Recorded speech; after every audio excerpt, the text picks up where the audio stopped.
Howdy, howdy, howdy. My name's Anachi Sasuke. Welcome back to Let's Read the Hiveswap Extended Zodiac.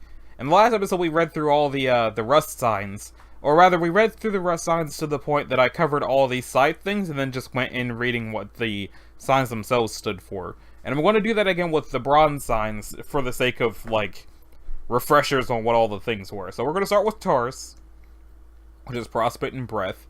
And once we've read that, I don't need to read any of the Prospect anymore. And then I'm going to go through all these, and then once I hit Durst, I'll just have to read Durst once, and then from there I'll just be reading what they are. So, let me reposition my table a little bit. Oh, Taurus is, Breath. I hadn't realized, why, I guess I would never have known that, because I never saw Tavros hit God tier, but it looks like Tavros and John were the same, What's the word I'm looking for? Aspect. There we go. So, if your true sign is Taurus, then it is the same as your traditional Zodiac sign. But in the extended Zodiac, Taurus is just one of 24 signs of the Bronze sign class. If this is your true sign, then that means your affiliation with the Bronze sign class is even stronger than you thought. To distinguish your traditional Zodiac sign from your extended Zodiac sign, you may refer to yourself as a true Taurus. If your true sign is Taurus, then you possess a unique combination of qualities held by all Bronze signs, Prospect Dreamers, and Breathbound.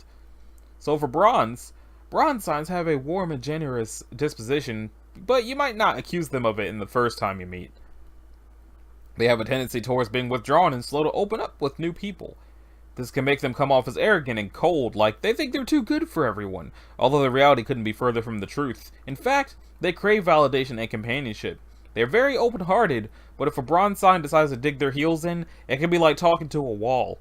More so than any of the other sign classes, Bronze signs have a marked love of creature comforts. They crave stability and safety, and if they have the means, their homes will be full of beautiful things. Some might accuse them of being hedonistic. They would probably just claim to know what they like.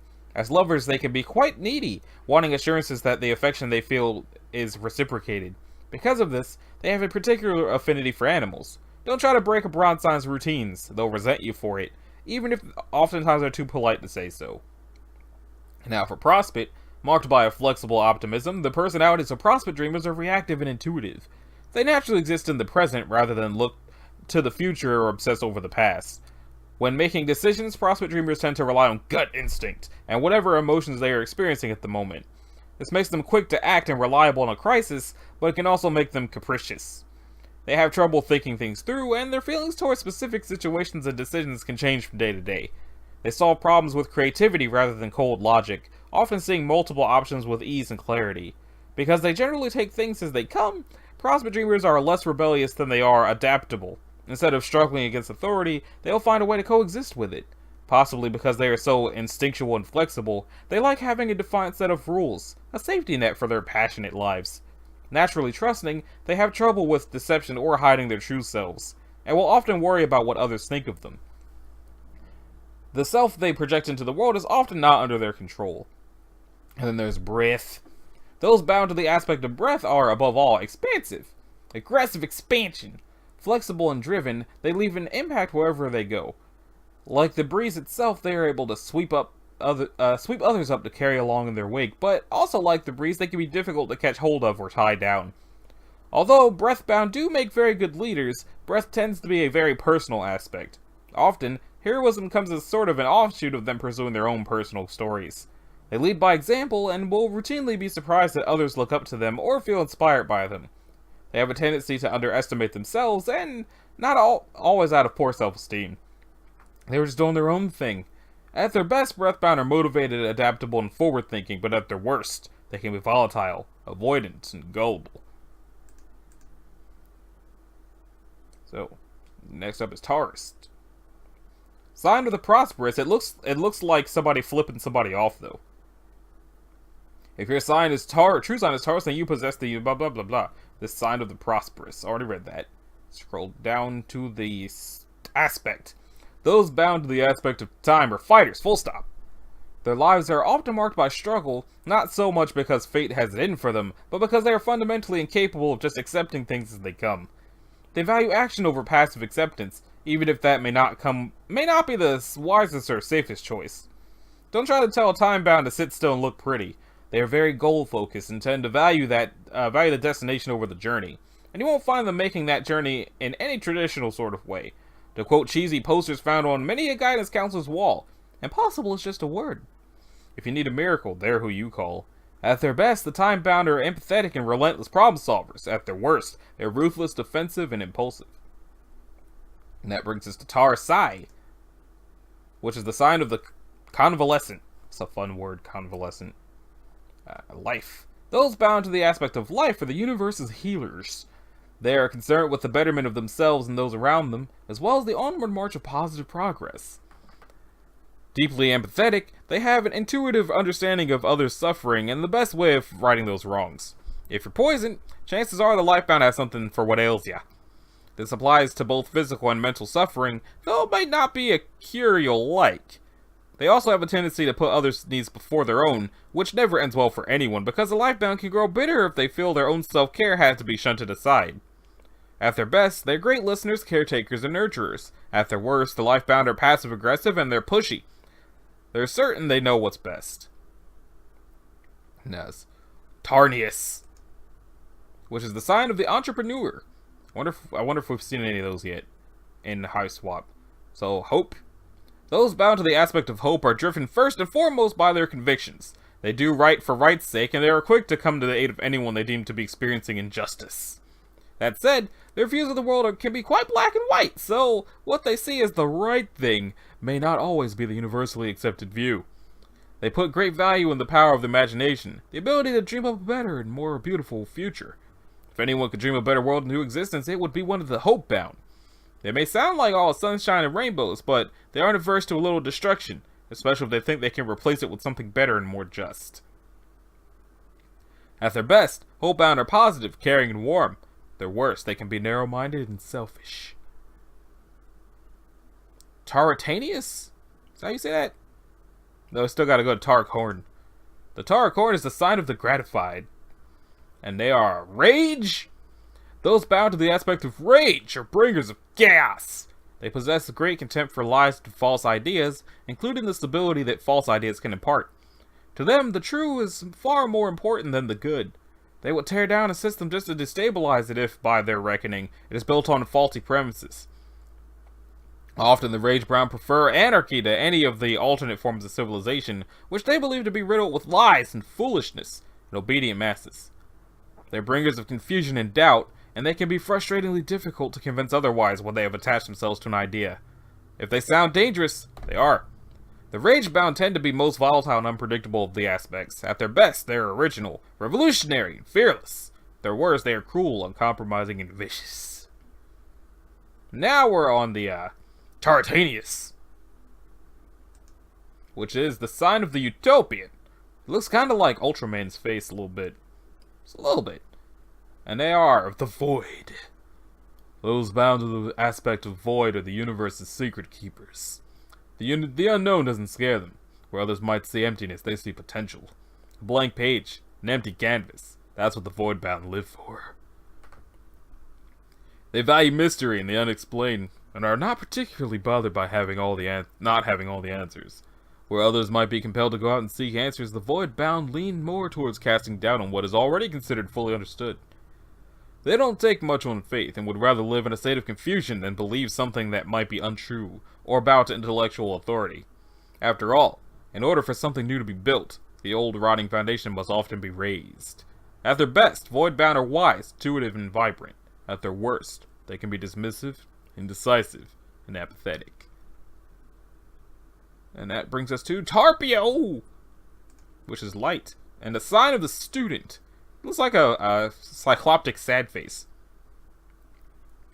Those bound to the aspect of light are the universe's knowledge seekers. They are above all driven to learn and understand. They're great alchemists, able to take multiple sources of information and synthesize them into something useful. They're scholars and researchers absolutely dedicated to knowledge for knowledge's sake. They are the ultimate students, and although they might conjure up the image of people sitting around peacefully waiting for knowledge to be brought to them, that couldn't be further from the truth. The Lightbound will go after knowledge with a fierce intensity that others may find distasteful. They aren't overly concerned with laws or norms, either. They often take rules as simple suggestions instead searching for loopholes or workarounds. At their best, the Lightbound are resourceful and driven. At their worst, they can be fussy, pedantic, and insensitive. And that brings us to the Tara of the mind, the sign of the transient. I've seen this symbol before. It reminds me. I probably haven't seen this symbol exactly before, but it reminds me of something. So, the mind. Those bound to the aspect of the mind are, as you guessed it, the universe's great thinkers. But don't for a second think that means that they have all the answers. They are very concerned with remaining rational, and that they have such a firm hold on the constant conjunction of their thinking that it's easy for them to see the multitudes of the choices laid out before them, which often leaves them frozen and unable to act. That said, when a mind-bound finally launches into action, they can execute a plan with unbelievable grace and precision. Their identity is fluid, can change from day to day, and from thought to thought, from interaction to interaction. Remaining logical is more important to them than building up a social foundation of self. At their best, they are great innovators, architects, and creators. At their worst, they can be nasty, inflexible, and indecisive. Lots of indecisiveness in these. Next up is Tardigal, space. Sign of the divine. Looks like a comb. Or a pick. Those bound to the aspect of space are, as the name suggests, concerned with the big picture. They are patient, masters of the wait and see, and are inclined to take things as they come. That isn't to say they are pushovers or willing to let injustice lie. They just choose their battles wisely, understanding that sometimes you have to let something burn to the ground in order to build it back better and stronger than ever. To this effect, they tend to be innovators concerned with creation and redemption.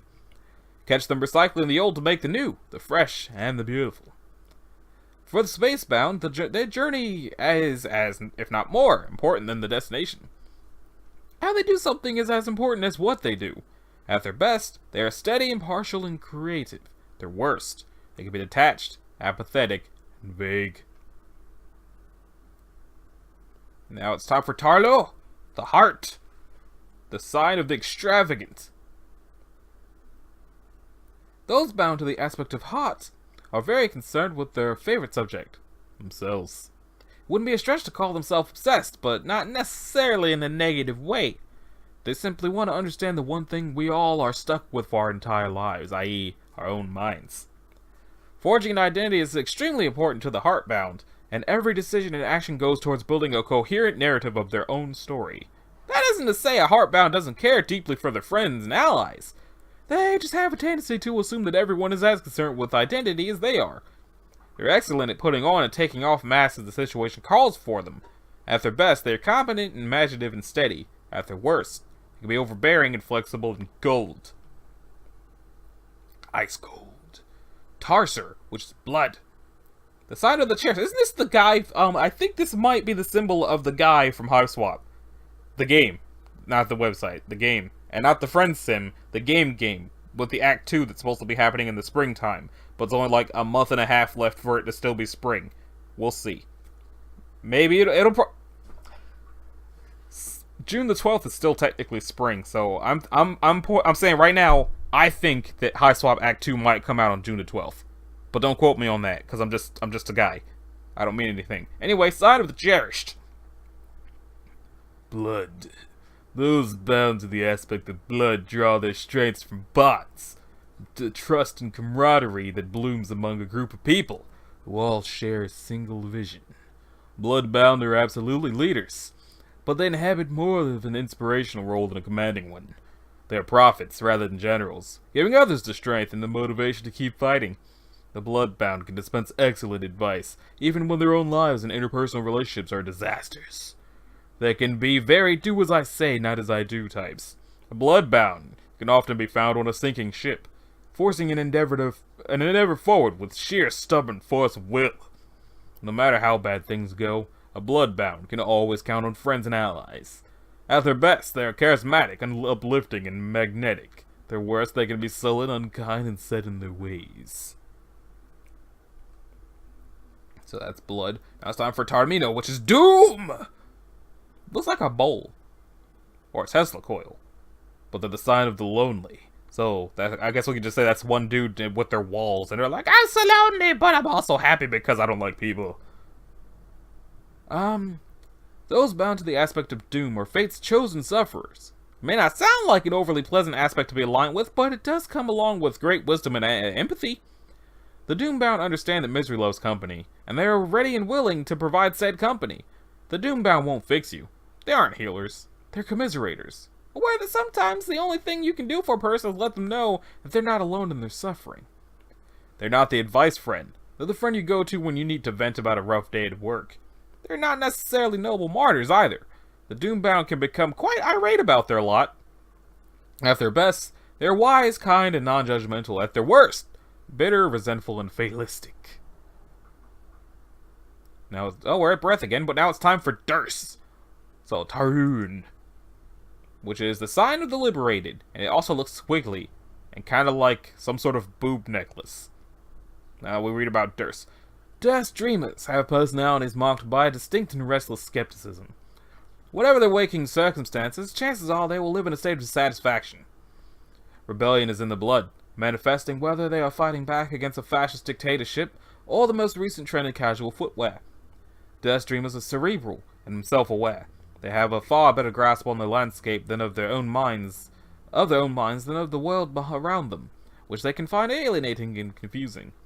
But as so much of their identity is built on control, they will do their utmost to hide any insecurities, often with false humility or self-deprecating humor. They may be inflexible and pessimistic, but they're also great problem solvers, facing conflicts head-on with shrewd, calculating minds. They see one true path among an infinite snarl of wrong ones. They tend to be introverted, but if you win their trust, Durst dreamers are extremely powerful allies. However, they find sincere vulnerability difficult and will often keep people at arm's length. Letting go and living in the moment is hard for a Durst dreamer. They constantly look toward to the future and analyze the past. And now's the part where we just, hop around and read the things. So, Tardis is a sign of the unsatisfied, and that looks kind of like the reins you would put onto a horse. Like, this part would, well, the arrow's not on. The center part would be like the mouthpiece for the horse, and then the horns would be what you grab, the reins, and they're the sign of the unsatisfied. And the Tardises, this is, whoa, it looks like some sort of crazy spider. It's the sign of the recovered. Interesting. And, let's see, this Tardius is the sign of the unmapped, and it looks like a superhero logo, to be honest. I don't know what superhero it could be for. Maybe Maverick or something. Or, I can't remember the name of the reference I was about to make. Probably just as well. So that was, I believe that was Tarius. Taraborn. The sign of the covetous. Looks like a TV antenna. A lot of these are just M's, though. I wonder why. Taraborn, Taratarius. Sign of the skydiver. That kind of does look like someone who could be skydiving. Like, the horns could be their arms out in front of them, and we're just looking at their head as they're just like, whee! So that's Taratarius. Tarpia. The sign of the aestheti. It looks like a smiley face. Bummer that's not the sign that the other guy had. But, what was the sign that the guy from, Volume 2 of the Friendship Simulator had? No, right. He wasn't a bronze. He was, mustard. Gold. This one. I'm pointing at it, but again, the arrow's not turned on. We'll get there when we get there. So, that was... Now it's time for Tarza, which is the sign of the Revealer. Interesting. Targa is the sign of the Guardian. And it looks like I like a shield. That's cool. Taro, which is the sign of the Withdrawn. I wonder if Andrew Hussey drew all these various troll logos or if somebody else did that. Tarsen, which is the sign of the Connected. Kind of looks like a symbol you would see on the instruction manual of setting up an Ethernet router. Feel bad for anybody whose horns are like that. And then there's the Tarmony, which is the sign of the Hermit. And it looks like a foot. Or a paw. And once again, I feel like it would be really strange having horns like that. Would they just have like a horn beard? Have we seen any Tarmonis yet? Or Tarminis? I want to say Tarmoni since Gemini is like right there, and it's not like it's Gemini, it's Gemini. But that about does it for the bronze episode. So, this has been Anachi Sasuke. This was Let's Read the Hiveswap Extended Zodiac. If you liked it, a like and a subscribe will be groovy. If you didn't, you don't need to do either one of those things. And like before, I'll put a link in the description if you want to go take the quiz yourself and find out which one of these things you might be. So, thanks again for watching, and I will see y'all in the next one. Later!